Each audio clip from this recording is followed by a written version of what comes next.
বেলুর মঠে আজ স্বামী আত্মস্থানন্দের শেষকৃত্য। রাত 9:30 নাগাদ মঠের মধ্যে গঙ্গার পাড়েই তার অন্ত্যেষ্টি হবে। তার আগে রাজ্যের তরফে গান স্যালুট দেওয়া হবে। গতকাল বিকেল 5:30টায় রামকৃষ্ণ মিশন সেবা প্রতিষ্ঠানে প্রয়াত হন রামকৃষ্ণ মঠ মিশনের অধ্যক্ষ। রাতে দেহ নিয়ে আসা হয় বেলুর মঠে, তারপরে খুলে দেওয়া হয় মঠের সবকটি গেট। রাত থেকে প্রিয় মহারাজকে শ্রদ্ধা জানাচ্ছেন ভক্তেরা। এই মুহূর্তে আমাদের সঙ্গে টেলিফোনে রয়েছেন বিশিষ্ট প্রাবন্ধিক শঙ্কর লাল ভট্টাচার্য। শঙ্কর লাল বাবু, আপনার কাছ থেকে একটু জানতে চাইব, দীর্ঘদিন স্বামী আত্মস্থানন্দ মঠ এবং মিশনের এবং আত্মের সেবায় নিজেকে নিয়োজিত করেছিলেন। আজকে তাঁর এই চলে যাওয়াটা কতটা অপূরণীয় ক্ষতি? এই ক্ষতির কোনো পরিমাপ করা যাবে না, কারণ এই ধরনের মানুষ আর চট করে হয় না। আমার যেটুকু দেখা, ওনাকে একটা অদ্ভুত ক্ষমতা দেখেছিলাম ভদ্রলোকের। খুব সোজা সাপটা কথা বলতেন, বলার মধ্যে একটা বলিষ্ঠতা ছিল। আর তার চেয়েও বড় কথা, এত পরিমিত আকারে নিজের কথাটা উনি প্রক্ষেপ করতে পারতেন। এবং খুব যেটা খুব সাংঘাতিক, আমরা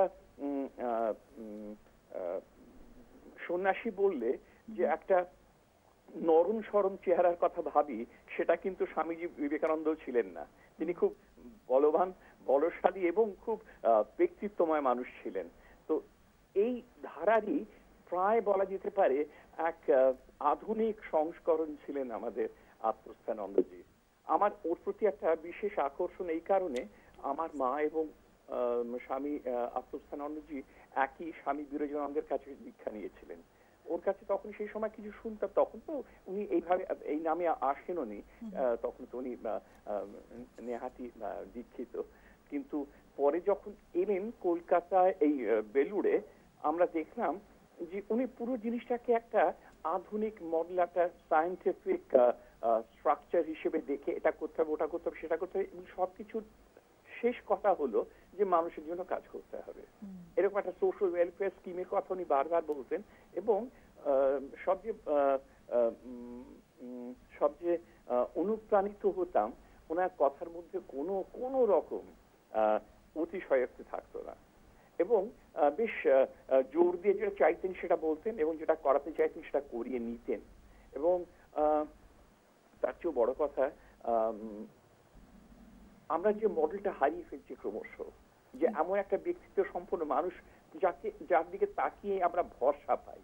এটা যে কোনো প্রতিষ্ঠানে হোক, আমি শুধু রামকৃষ্ণ মিশনে বলে বলছি না, যে কোনো প্রতিষ্ঠানে এমন একজন কর্ণধার আমরা খুঁজি যার উপর আমরা সম্পূর্ণ নির্ভর করতে পারি। আত্মস্থানন্দজি ছিলেন একেবারে সেই ধারার। মানে ওনার বক্তৃতা খুব বেশি বলতেন যে তাও নয়, যেটুকু বলতেন একদম কাটা করে বলতেন, আর যেটা বলতে চাইতেন সেটাই বলতেন। আর কাজের দিকে সাংঘাতিক, আমি সেটা আমার চোখে দেখা নয়, আমি শুনেছি আমার বন্ধুজনদের কাছে, বা আমি যেসব সন্ন্যাসীদের সঙ্গে কথাবার্তা করেছি বিভিন্ন সময়, তাদের কাছে শুনেছি উনি যখন প্রথম মঠের অধ্যক্ষ হলেন, আমি একটু নিজে কৌতূহলে জানতে চেয়েছিলাম কিরকম মানুষ উনি। ভীষণ কাজ পাগল মানুষ, এবং কাজ করে চলেন এবং কাজ করিয়ে নিতে পারেন। আর একটা বড় জিনিস যেটা আমার ব্যক্তিগত দুর্বলতা যেখানে, সেটা হচ্ছে উনি দর্শনের মানুষ। উনি, আপনারা এতদিনে হয়তো জেনে গেছেন যে উনি দর্শন পড়তেন। উনি এমএ পর্যন্ত দর্শন পড়েছিলেন কলকাতা বিশ্ববিদ্যালয়ে, কিন্তু পরীক্ষা দেন, তার আগে উনি সন্ন্যাসী হয়ে যান, দীক্ষিত হন। কাজে আর সেটা অনুসরণ করতে পারেনি।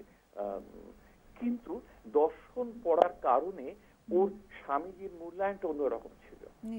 হ্যাঁ, স্বামীজির এই অসাধারণ কাজগুলো, ভক্তি যোগ, জ্ঞান যোগ, ইত্যাদি কর্মযোগ, এগুলোকে উনি নিজের মতন করে উনি ব্যাখ্যা করতে এবং বুঝতে পারতেন।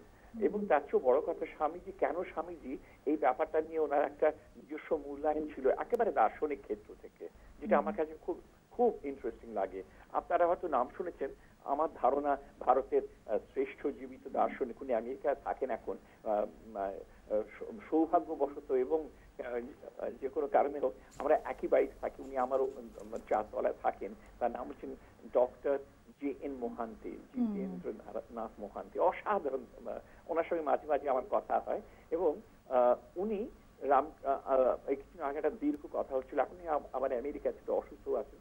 যখন কথা বলছিলাম তখন স্বামীজির কথা জিজ্ঞেস করেছিলাম। এমনকি ওনার কাছে ইন্টারভিউ করেছিলাম কলকাতা দূরদর্শন। তখন আমি ওনাকে জিজ্ঞেস করেছিলাম যে স্বামীজির দর্শন নিয়ে আপনার বক্তব্য কি। উনি যে কথাগুলো বলতেন এক্স্যাক্টলি কেন স্বামীজির ওর কাছে এত মূল্যবান ওর দার্শনিক চিন্তাগুলো। হ্যাঁ, আমি দেখেছি ঠিক সেই মূল্যগুলো কিন্তু আত্মস্থানন্দজি দিতেন স্বামীজির চিন্তা। উনি বলতেন যে একটা অদ্ভুত মেলবন্ধন আছে চিন্তার। উনি বৈদান্তিক মানুষ এবং বেদান্ত জানা, উপনিষদ পড়া এবং ভারতীয় সংস্কৃতিকে গুছিয়ে বোঝার মানুষ, কিন্তু উনি পাশ্চাত্যের দিকগুলো জানতেন। উনি ন্যায় চরণগুলোকে বুঝতেন এবং ওয়েস্টার্ন ফিলসফির যে স্ট্রাকচার অফ ডিডাকশন আর ইন্ডাকশন সেগুলো এত সুন্দর করেছিলেন। একেবারেই মানে আপনি যেটা বলছেন মানে আমরা আরো ভালো করে উপলব্ধি করতে পারছি যে কোথায় তিনি নিজেকে একেবারে স্বতন্ত্র, একেবারে আলাদা করেছিলেন। অনেক ধন্যবাদ শঙ্করলাল বাবু আমাদের সঙ্গে আপনার অভিজ্ঞতা ভাগ করে নেওয়ার জন্য।